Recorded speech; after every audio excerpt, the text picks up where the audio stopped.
Ça va être difficile d'avoir un éclairage parfait de jour pour les prochains mois parce que la saison des pluies, genre, est commencée. Fait que je pense qu'il va pleuvoir tout le mois au Mexique. Tu sais, il fait beau tout le temps. Sauf septembre, octobre, il pleut beaucoup. Et c'est très gris dehors, donc ça va être à peu près le mieux qu'on va pouvoir avoir en ce moment. J'espère que ça vous convient. Aujourd'hui, regardez, j'ai mon petit café parce que je me prépare à filmer 3 vidéos de suite. C'est ça, la semaine spéciale Halloween. On se retrouve pour une théorie du complot qui risque d'être assez courte, mais la vidéo de dimanche va être plus longue. Donc, vous savez que je fais souvent ça, une vidéo courte, une vidéo plus longue le dimanche. Restez là.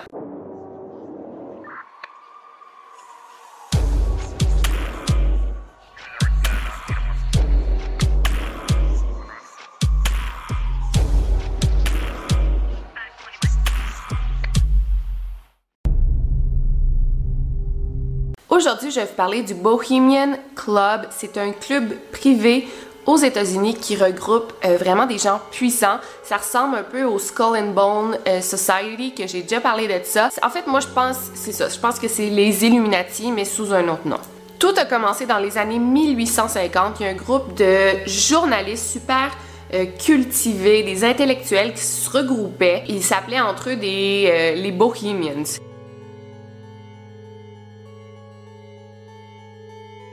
Et ils se réunissaient souvent ensemble pour discuter des faits importants de la politique et tout. À cause de la guerre civile, le groupe a dû se séparer par les circonstances et chacun a pris un peu son chemin. En avril 1872, on a recréé le groupe d'une façon un peu plus officielle et on lui a donné le nom de Bohemian Club. Et ça regroupait des journalistes qui, eux, voulaient comme faire un club de gens importants passionnés par l'art. Donc, l'art, c'était vraiment le centre des discussions. Donc, le groupe était formé, comme j'ai dit, par des journalistes qui étaient des membres réguliers et il y avait des musiciens et des artistes qui étaient invités comme invités d'honneur à l'occasion. Et très vite, le groupe s'est mis à accepter des gens, pas par leur passion par l'art, mais plutôt par leur finance, leur pouvoir. Donc, très vite, le groupe s'est transformé en... il n'y avait plus vraiment de journalistes, c'était plus eux le centre du groupe, sinon des hommes politiques puissants, des gens qui ont beaucoup d'argent. Les choses ont pris leur cours que les hommes puissants se sont mis à contrôler The Bohemian Club. Et en fait, ils ont même changé la définition de qu'est-ce qu'il faut être pour être un bohémien.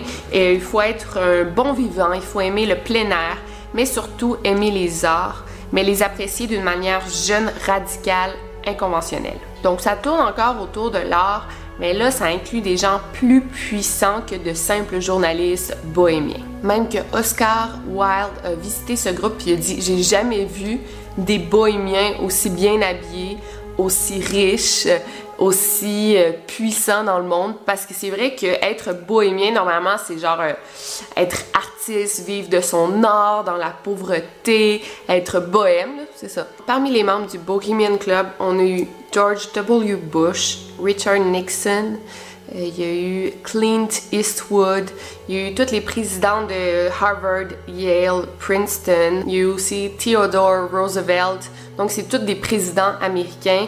Clint Eastwood, c'est tous des gens super importants. Donc je vous dis là, quand tu regardes, il y a une longue liste sur Wikipédia des gens qui ont fait partie du Bohemian Club et 90% des gens qui ont fait partie ont une page Wikipédia. Donc ça vous donne une idée de la notoriété des gens qui faisaient partie du club.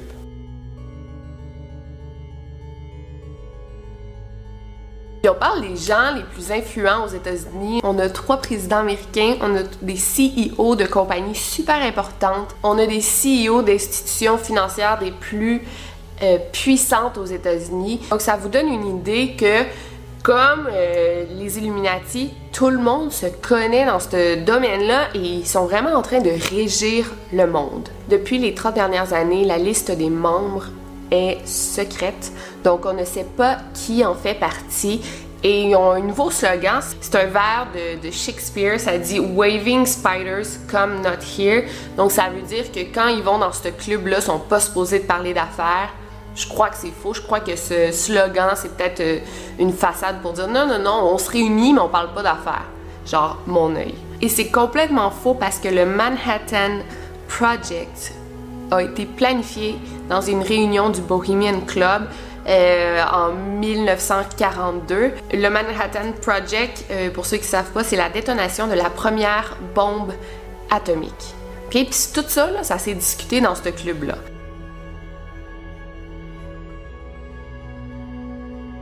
Donc il y a beaucoup de décisions importantes qui se prennent derrière les portes du Bohemian Club. Donc s'ils parlent pas d'affaires, qu'est-ce qu'ils font? Donc premièrement, pour être membre, il faut que tu payes 25 000 $ pour entrer dans le club et ce sont juste des hommes qui en font partie. Évidemment, les femmes sont pas acceptées dans ces clubs-là parce que on n'est pas assez intelligente sûrement pour faire partie des clubs de même. Mais bon.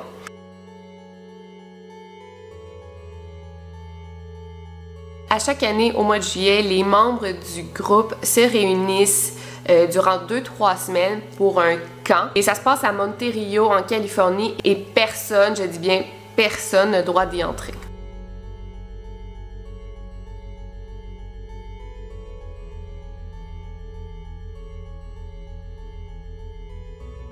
Les membres ont le droit d'amener leurs femmes et leurs enfants, mais ils doivent quitter la propriété à 21 h pile parce que le soir, c'est là que les choses importantes se passent et il n'y a pas le droit d'avoir de femmes et d'enfants. Mais non. Oui, que tu as le droit d'y entrer, mais à partir de 21 h, c'est vraiment interdit d'accès. Il y a plusieurs rituels assez étranges qui se font durant ces 2-3 semaines. Par exemple, il y a le fameux rituel de Cremation of Care qui a lieu depuis 1881.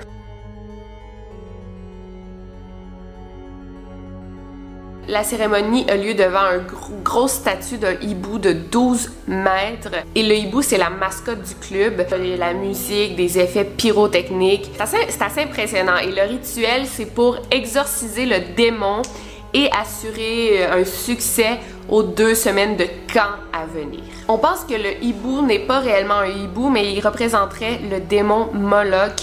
Et qu'en fait, tout ce regroupement, ça serait pas réellement comme une semaine de camp pour parler d'affaires. Non, ça serait un regroupement satanique de tous les officiels des États-Unis. Et il y en a même qui disent qu'il y aurait des sacrifices d'enfants. Bon, là, c'est un peu poussé, mais durant ces rituels.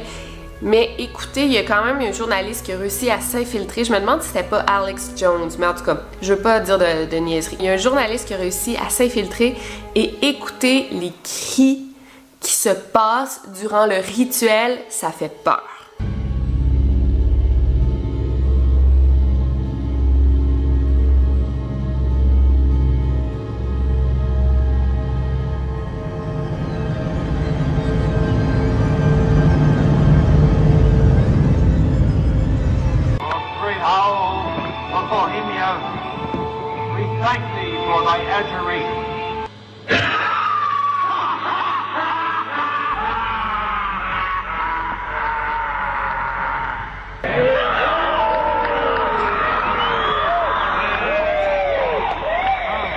Du week-end, il y a une pièce de théâtre qui s'appelle le Grove Play qui est performée par des membres du groupe et ça serait une production assez importante de plus de 130 000 $. Pourquoi on dirait un camp d'enfants? Je trouve ça assez bizarre que George Bush puis Clint Eastwood soient allés à cet endroit-là, mais bon. Il y a plusieurs rumeurs qu'il y aurait en fait beaucoup d'orgies homosexuelles aussi durant cette fin de semaine-là. Et selon des sources quand même importantes, mais il paraît qu'il y a plus d'une centaine de prostituées hommes qui vont sur les lieux pour satisfaire les envies des membres du groupe. Et il paraît qu'il y aurait des jeux sexuels extrêmes qui se trament durant ces 2-3 semaines-là. Et d'ailleurs, il y a Richard Nixon qui a dit, et je cite, « C'est l'événement le plus PD que tu peux pas t'imaginer. » A happy member of the Bohemian Grove. I like the folks who come there, and it's really inappropriate for me to talk about the group beyond that. Thank you. Have you been there for the ceremony with the cremation of care? Frankly, I don't think that's something I need to talk to you about. Sir, everything I don't owe you this comment. I know. This is what's called ambush journalism, and I disrespect you for that as well. So thank you and goodbye. Been the ritual? It's none of your damn business.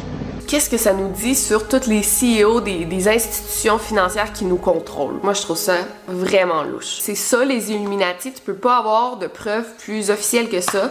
C'est ça, les Illuminati. Regardez, c'est tous les acteurs de cinéma, tous les les géants des États-Unis, de l'Amérique, se retrouvent 2-3 semaines par année, là, qu'est-ce qu'ils font? Ben, ils contrôlent, ils nous contrôlent. En tout cas, je veux pas trop m'emballer, ça reste une théorie, mais ce groupe-là existe réellement et bon, on doit s'en préoccuper. Si vous avez aimé cette vidéo, laissez-moi un gros thumbs up.